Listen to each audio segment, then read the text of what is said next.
Good evening, City Council. The item before you is the Dunkin' Donuts project. It is the appeal of the Planning Commission's decision to approve the project. The project is a major modification to a special use permit, which would allow the construction and conversion of approximately 1,400 square feet of tenant space within an existing credit union into a donut/coffee shop. And it also includes the conversion of one of the two existing drive-through lanes. The project also includes a request to reduce the number of required parking spaces from 151 to 129.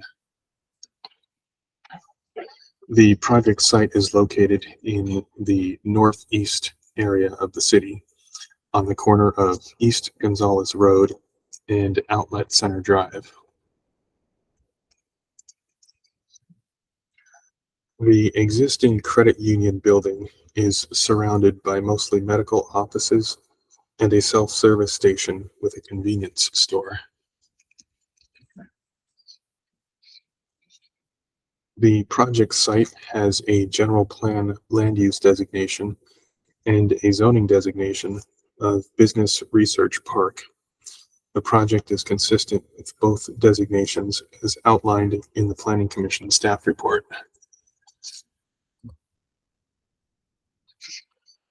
In 2001, the Planning Commission approved a special use permit and adopted a mitigated negative declaration for the construction of the approximately 30,500 square foot building for bank and office uses. To date, there have been no changes to the original development. The existing building includes two drive-through lanes for the credit union. The lane closest to the building will be converted for the donut/coffee shop. A portion of the existing interior space and shared lobby area will be converted for use by the donut/coffee shop.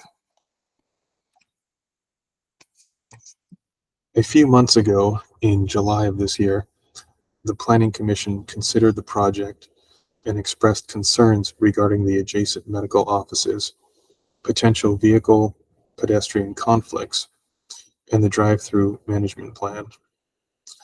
The Planning Commission made a motion of intent to deny the project and continued the hearing to approve a resolution of denial.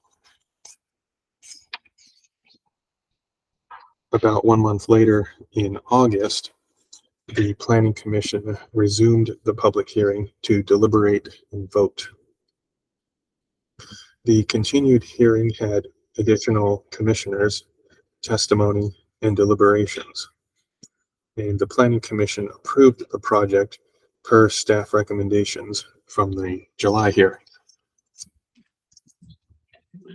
A couple weeks later, the appellant filed an appeal of the Planning Commission's decision to approve the project. The appellant has 7 grounds of appeal that are discussed in the staff report and are summarized in the following slides. In ground number 1, the appellant alleges that the BRP zone is for limited commercial activities.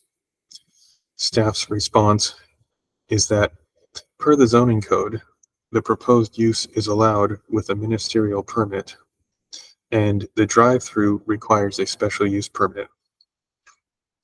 Thus, the project is consistent with the allowed uses and surrounding development within the BRP zone. In ground number 2, the appellant alleges that the Planning Commission approved a motion of intent to deny the project. Staff's response is that motions evolve during the hearing process, and the continued Planning Commission hearing had additional commissioners, testimony, and deliberations. Thus, the Planning Commission approved the project.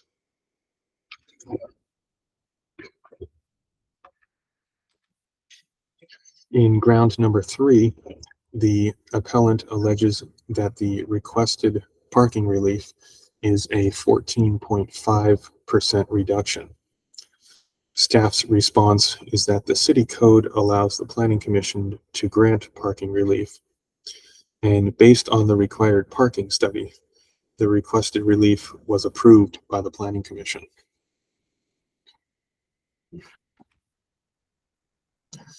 The city code requires 151 parking spaces for the project, and the required parking study demonstrates a need for only 100 spaces.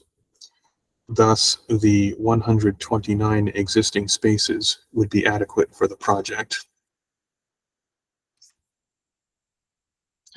In ground number 4, the appellant alleges that the drive-through spaces are not available for parking, so the requested reduction is actually a 25% reduction, and the applicant has not made an adequate showing to support the requested reduction. Staff's response is that the city code specifies the drive-through spaces count towards on-site parking, so the requested reduction is a 14.5% reduction. And the appellant does not provide a basis for the lack of showing to support the requested parking relief. In ground number 5, the appellant alleges that the project site has a shared vehicle entrance and a reciprocal parking easement for patients with limited mobility. Staff's response is that the reciprocal parking easement is a private transaction.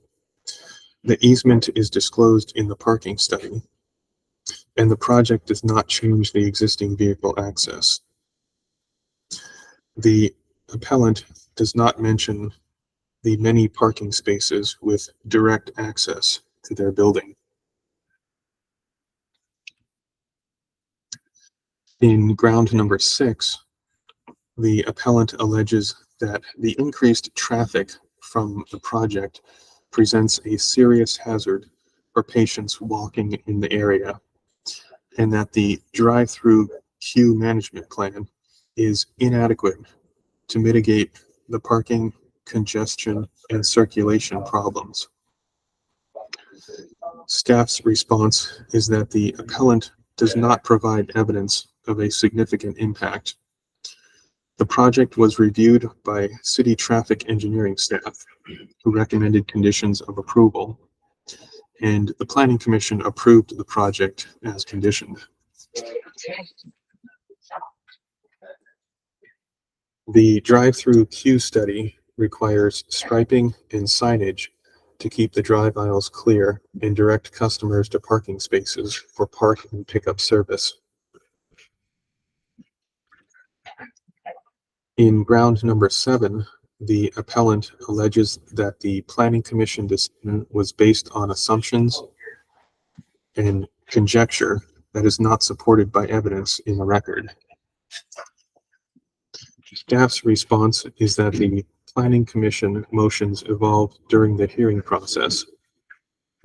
The continued hearing had additional commissioners, testimony, and deliberations, and the appellant does not specify any assumptions and conjecture or provide substantial evidence that the planning commission erred in its decision-making.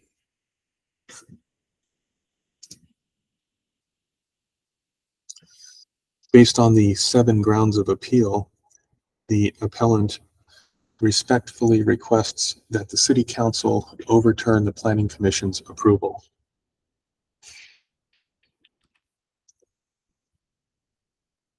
Staff's review of the project can be summarized as follows.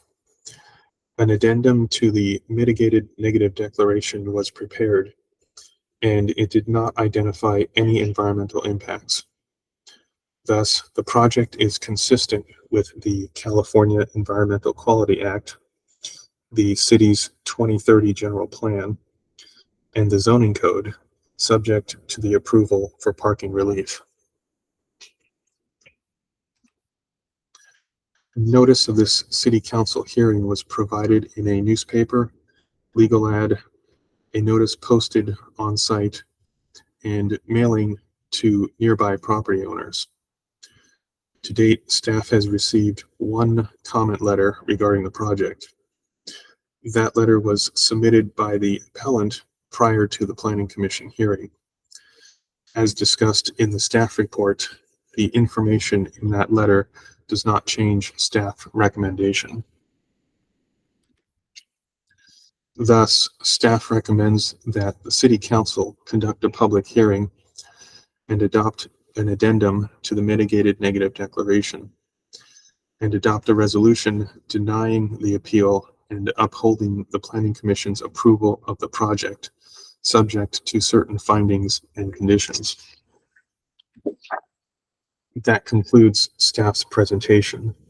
Staff, the applicant team, and the appellant plan to be at the hearing to answer any questions.